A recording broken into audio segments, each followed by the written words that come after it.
स्वर्गदूत आके जब देहल खबरिया जंगल में मंगल मनावे जंगल में मंगल मनावे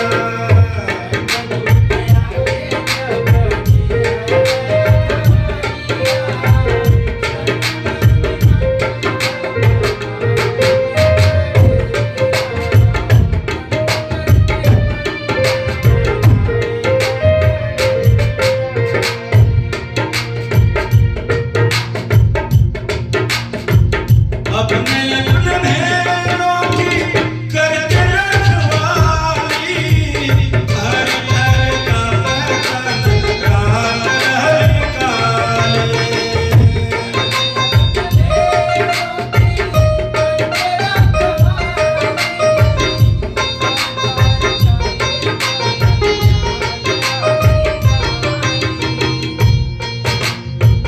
ज्योति एक चमकी बंद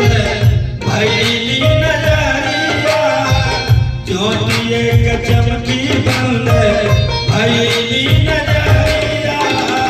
जंगल में मंगल जंगल में मंगल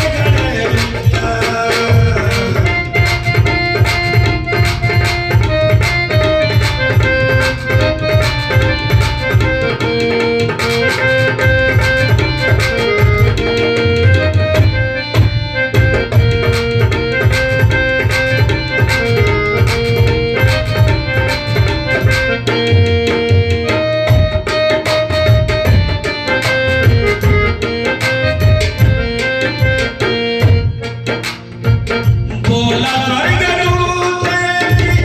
शुभ समाचार दा बहर खाती जगत में आई है उधारना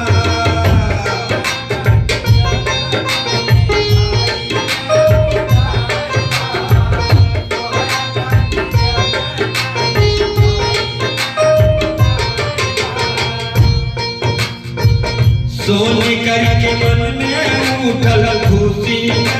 लहरिया सोनी करके मन में उठल